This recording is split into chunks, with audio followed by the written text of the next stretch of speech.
Ya memang jadi salah satu penyebab hiperkolesterol atau tingginya kadar kolesterol di dalam darah itu The most favorite hospital talking Indonesia.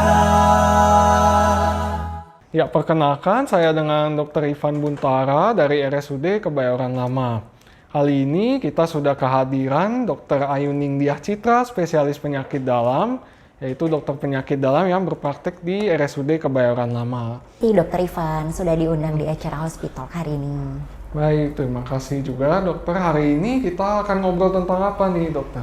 Ya baik Sobat Healthies di rumah, hari ini kita mungkin serunya bahas kolesterol kali ya dok. Bahas kolesterol ya, tentunya Sobat Healthies juga sudah sering mendengar nih soal kolesterol. Dan pertanyaan-pertanyaan di Sobat Healthies juga pasti sudah banyak ini ya.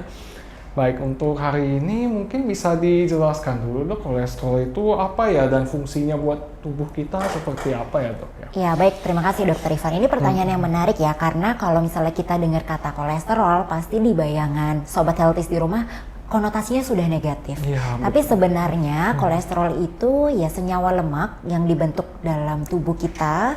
Dia bisa blood kolesterol yang memang dibentuk dari hati atau dari dietary kolesterol, dari input makanan kita. Dan memiliki fungsi. Jadi kolesterol itu tidak selalu berkonotasi negatif.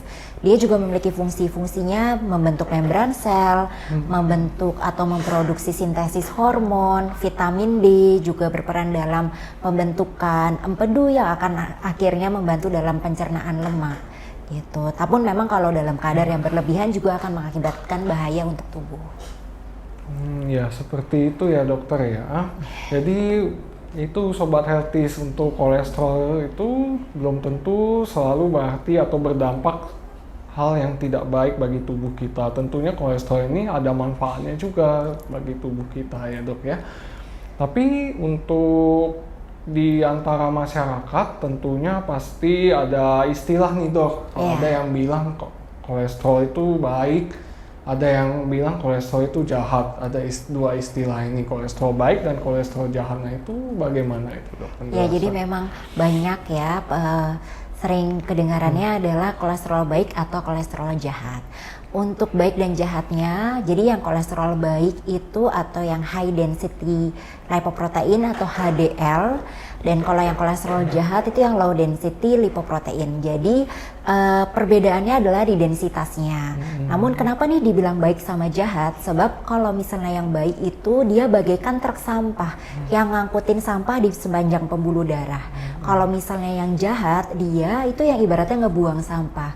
Maksudnya sampah tuh gimana sih dok? Nah maksudnya adalah nanti berperan menjadi ateroma atau pembentukan plak lemak di pembuluh darah. Dimana kalau misalnya plaknya atau aterosklerosis itu terjadi, jika dibiarkan terus menerus dalam proses yang panjang menahun, jika terjadi di pembuluh darah otak bisa jadi stroke, pembuluh darah jantung bisa jadi serangan jantung, seperti itu. Seperti itu ya, jadi ada sisi baik dan sisi jahatnya ya dok ya. Ya itu yang istilah kita sering dengar ya dok ya, sebagai dokter ya, kolesterol baik dan kolesterol jahat. Iya, istilah yang sering diucapkan juga di antara Sobat Healthies tentunya ya. Nah tadi dokter juga sempat bilang kolesterol yang terlalu tinggi akan berdampak kurang baik bagi tubuh. Nah apa dampak yang tidak baik untuk kolesterol yang tinggi itu dok? Iya betul, jadi memang kalau tingginya kadar kolesterol tadi dia berperan dalam pembentukan plak, aterosklerosis atau ateroma di dalam pembuluh darah. Yang tadi sudah saya sampaikan bahwa kalau misalnya dia terjadi di pembuluh darah otak maka jadi stroke. Kalau terjadi di pembuluh darah jantung bisa jadi sindrom jantung atau serangan jantung. Lalu juga bisa terjadi gangguan pembentukan batu empedu yang akhirnya menyebabkan menjadi gangguan pencernaan. Seperti itu sih dok, kalau misalnya masalah terjadi akibat kolesterol tinggi. Nah seringkali gejala kolesterol tinggi ini tidak disadari oleh Sobat Healthies. Jadi tidak selalu khas. Kadang-kadang kan pasien, wah ini kayaknya nyeri tengkuk nih, apakah ini kolesterol tinggi? Belum tentu. Iya, bahkan seringkali itu tidak bergejala. Gitu. Jadi tetap harus menjalani prosedur pemeriksaan. Mungkin bisa dilakukan dari screening di puskesmas, jika diperlukan dapat berobat sampai ke RSUD seperti RSUD Kebayoran Lama. Iya betul ya dok ya. Jadi Sobat Healthies yang ingin melakukan pemeriksaan terhadap kolesterolnya bisa dilakukan di RSUD Kebayoran Lama sini. Nah tentunya kolesterol ini bisa dikaitkan dengan gaya hidup ya dok ya. Nah gaya hidup seperti apa ya dok yang bisa mempengaruhi kadar kolesterol kita? Ya memang jadi salah satu penyebab hiperkolesterol atau tingginya kadar kolesterol di dalam darah itu ya karena pola gaya hidup yang sehat atau bisa bersifat familial ya atau keturunan. Jadi memang harus dikaji terlebih dahulu. Kalau misalnya dikaitkan dengan gaya hidup selain intake makanan, pola makan yang tidak sehat seperti makanan yang tinggi lemak jenuh, makanan yang tinggi kolesterol, makanan yang direndam dalam minyak yang dalam atau deep fried, makanan yang goreng-gorengan atau yang tinggi kolesterol seperti jeroan, itu kan juga bisa meningkatkan kadar kolesterol dalam darah. Pola gaya hidup yang lain misalnya adalah kurang berolahraga, karena berolahraga itu juga bisa menaikkan kadar HDL atau kolesterol baik yang tadi kita anggap seperti truk sampah itu dan menurunkan kadar LDL. Gaya hidup lainnya adalah pola hidup merokok. Merokok itu juga berkaitan dengan tingkat kolesterol. Merokok dan minum alkohol juga berkaitan dengan tingkat kolesterol. Apalagi merokok juga mengganggu pembuluh darah. Jadi semakin memperberat kondisi penyumbatan di pembuluh darah. Gitu. Jadi tidak hanya jaga makan, tapi juga tetap harus olahraga dan menjaga pola hidup sehat secara utuh ya. Jadi mengurangi rokok atau lebih baik berhenti, terus menghindari alkohol, gitu dok. Iya, jadi tidak cukup hanya dari makannya saja ya dok ya. Iya betul. Dan jika diperlukan bisa diberikan obat-obatan setelah berkonsultasi dengan dokter. Nah ini pentingnya untuk selalu berkonsultasi ke dokter ya dok ya, karena targetnya nilai kolesterol pada orang bisa berbeda. Pasien dengan gula, pasien dengan riwayat stroke, gitu ya, itu bisa berbeda, maka harus konsultasikan dengan dokter. Tidak hanya kita dengar-dengar aja dari tetangga atau lihat, wah dia kolesterol tinggi, saya kolesterolnya tinggi, saya ikut dia aja deh gitu.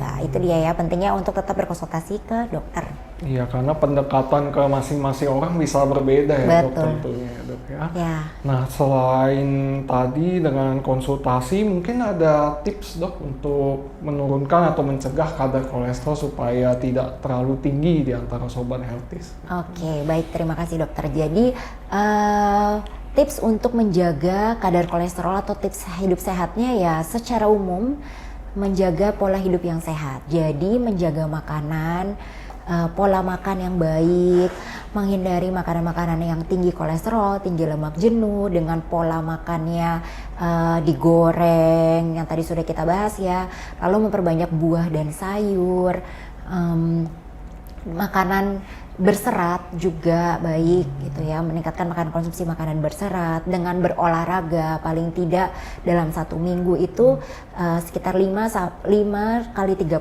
menit berolahraga, lalu menjaga pola hidup yang baik, menghindari atau mengurangi merokok atau tidak mengkonsumsi alkohol gitu dok.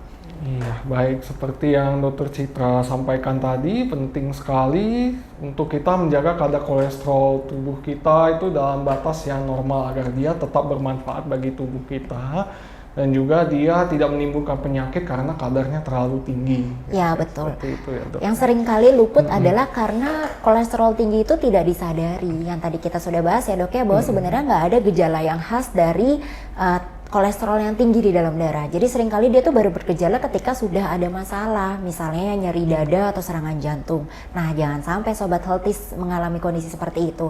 Harus diketahui sebelumnya.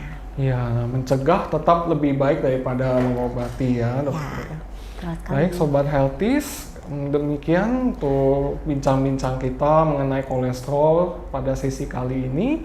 Kalau sobat healthies ingin berkonsultasi lebih lanjut atau punya pertanyaan lebih lanjut mengenai kolesterol, sobat healthies bisa mengunjungi Dr. Citra, spesialis penyakit dalam di RSUD Kebayoran Lama, atau bertanya lebih lanjut juga oleh dokter penyakit dalam kami yang lain di RSUD Kebayoran Lama juga.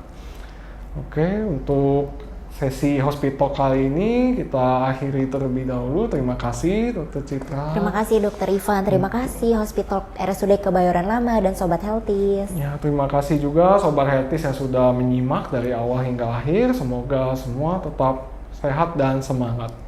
Sampai jumpa di hospital berikutnya.